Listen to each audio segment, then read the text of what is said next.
Welcome back to another video from Eat the Fruit. Today we're taking a fascinating trip back in time to explore one of the oldest pieces of literature ever discovered. We're talking about the Instructions of Shuruppak, also known as the First Book of Man, an ancient text from around 2600 BCE. This is like a timeless guidebook filled with advice and wisdom from an era long gone, but still very relevant today. Picture ancient Sumer, an early civilization learning the most basic concepts of society. A place where life was tough and every day presented new challenges. The Instructions of Shuruppak were written by a wise king named Ubaratutu, who shared his knowledge and life lessons with his son Ziudsura, more popularly known as the biblical Noah. This text is packed with practical tips for mankind during the Copper Age on how to live a good life, manage relationships and handle everyday problems. In this video, we'll read through these ancient instructions and discover what kind of advice was considered important back then. From dealing with conflicts to managing your belongings, these teachings offer a glimpse into the values and beliefs of one of the world's earliest civilizations. So, sit back and enjoy as we uncover the wisdom of Ubaratutu and see how these old rules still have something to teach us today.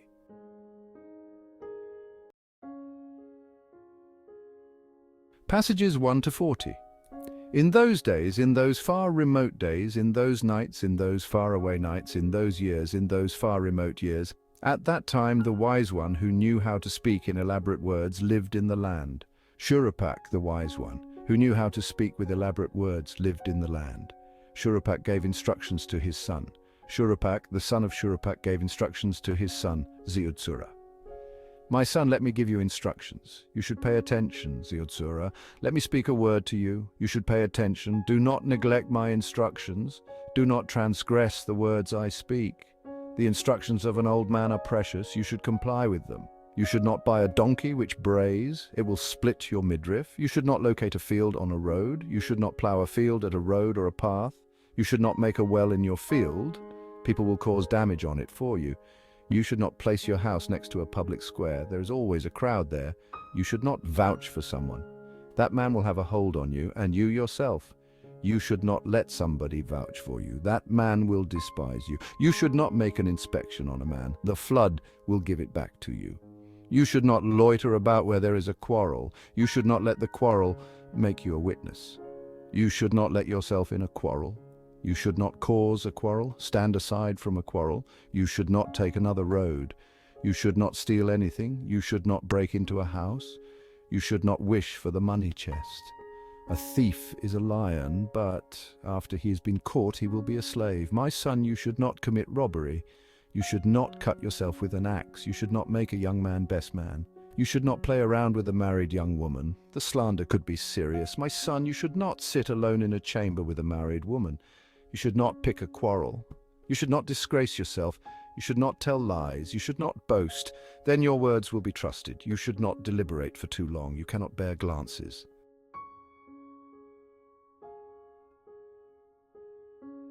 Passages 41 to 80. You should not eat stolen food with anyone. You should not sink your hand into blood. After you have apportioned the bones, you will be made to restore the ox. You will be made to restore the sheep. You should not speak improperly. Later, it will lay a trap for you. You should not scatter your sheep into unknown pastures. You should not travel during the night. It can hide both good and evil. You should not buy an onager.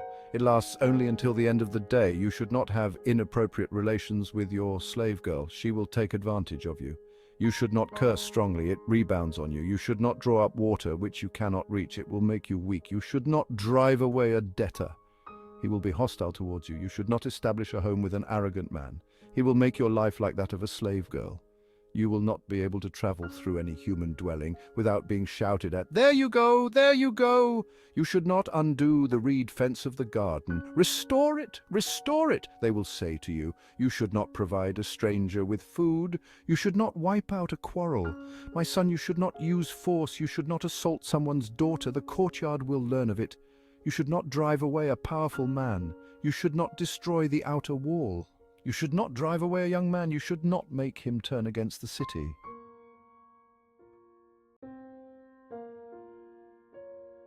The artistic mouth recites words, the harsh mouth brings litigation documents, the sweet mouth gathers sweet herbs. The garrulous fills his bread bag, the haughty one brings an empty bag and can fill his empty mouth only with boasting. Who works with leather will eventually work with his own leather. The strong one can escape from anyone's hand. The fool loses something. When sleeping, the fool loses something. Do not tie me up, he pleads. Let me live, he pleads. The imprudent decrees fates. The shameless one piles up things in another's lap. I am such that I deserve admiration.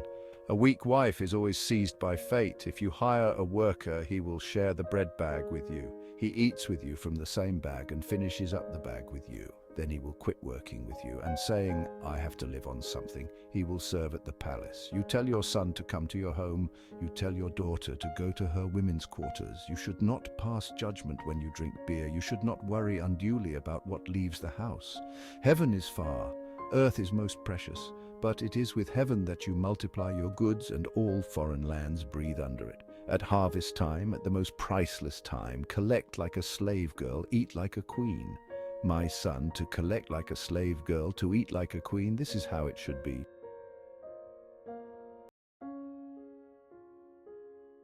Who insults can hurt only the skin. Greedy eyes, however, can kill. The liar, shouting, tears up his garments. Insults bring advice to the wicked. To speak arrogantly is like an abscess, a herb that makes the stomach sick. My words of prayer bring abundance. Prayer is cool water that cools the heart. Only insults and stupid speaking receive the attention of the land. Shuruppak gave these instructions to his son. Shuruppak, the son of Shuruppak, gave these instructions to his son Ziudsura. My son, let me give you instructions. You should pay attention. Ziudsura, let me speak a word to you. You should pay attention. Do not neglect my instructions. Do not transgress the words I speak. The instructions of an old man are precious. You should comply with them.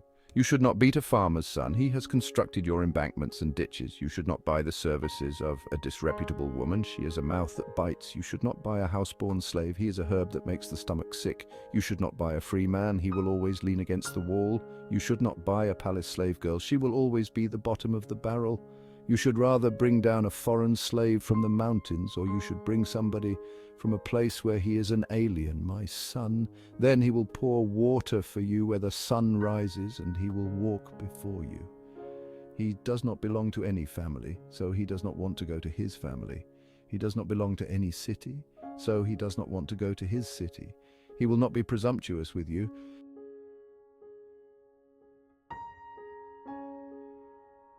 My son, you should not travel alone eastwards. An aid placed on another one, you should not pile up a mountain on another one. Fate is a wet bank, it can make one slip. The elder brother is indeed like a father, the elder sister is indeed like a mother. Listen therefore to your elder brother, and you should be obedient to your elder sister as if she were your mother. You should not work using only your eyes. You will not multiply your possessions using only your mouth. The negligent one ruins his family. The need for food makes some people ascend the mountains. It also brings traitors and foreigners, since the need for food brings down other people from the mountains. A small city provides its king with a calf. A huge city digs a house plot. The poor man inflicts all kinds of illnesses on the rich man. The married man is well equipped. The unmarried makes his bed in a haystack. He who wishes to destroy a house will go ahead and destroy the house. He who wishes to raise up will go ahead and raise up. By grasping the neck of a huge ox, you can cross the river. By moving along at the side of the mighty men of your city, my son, you will certainly ascend. When you bring a slave girl from the hills, she brings both good and evil with her. The good is in the hands, the evil is in the heart. The heart does not let go of the good, but the heart cannot let go of the evil either. As if it were a watery place, the heart does not abandon the good.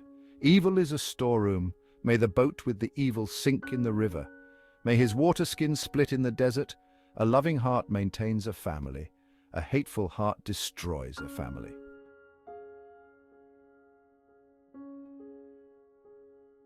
To have authority, to have possessions, and to be steadfast are princely divine powers. You should submit to the respected. You should be humble before the powerful. My son, you will then survive against the wicked. You should not choose a wife during a festival. Her inside is illusory, her outside is illusory. The silver on her is borrowed, the lapis lazuli on her is borrowed. The dress on her is borrowed, the linen garment on her is borrowed.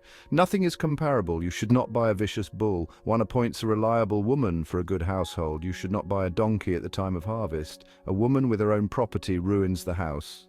A drunkard will drown the harvest. Nothing at all is to be valued, but life should be sweet. You should not serve things, things should serve you. You should not abuse a ewe, otherwise you will give birth to a daughter. You should not throw a lump of earth into the money chest, otherwise you will give birth to a son. You should not abduct a wife, you should not make her cry.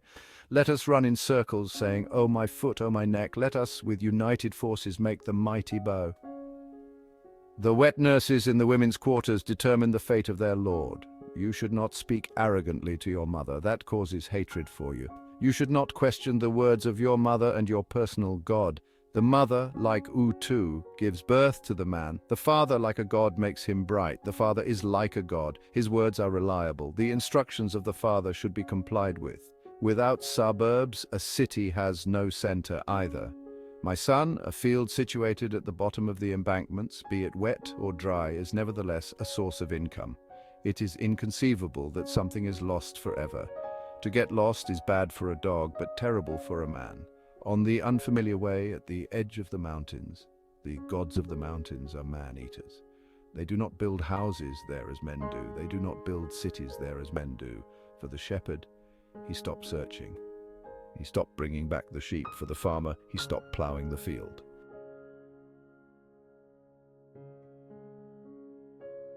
As we conclude our journey through Ubaratutu's timeless wisdom, we discover that his ancient teachings continue to resonate in our lives today.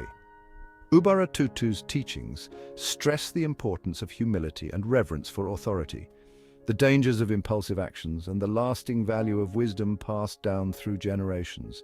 He urges us to make thoughtful decisions in all areas of life, personal, social, and economic, and to consider the long-term effects of our choices.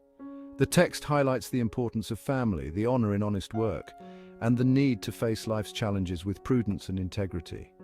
Though these lessons come from an ancient era, Ubaratutu's wisdom transcends time, offering insights that resonate across ages and cultures. Which of Ubaratutu's teachings spoke to you the most? Share your thoughts in the comments below. Don't forget to subscribe for more journeys into ancient wisdom.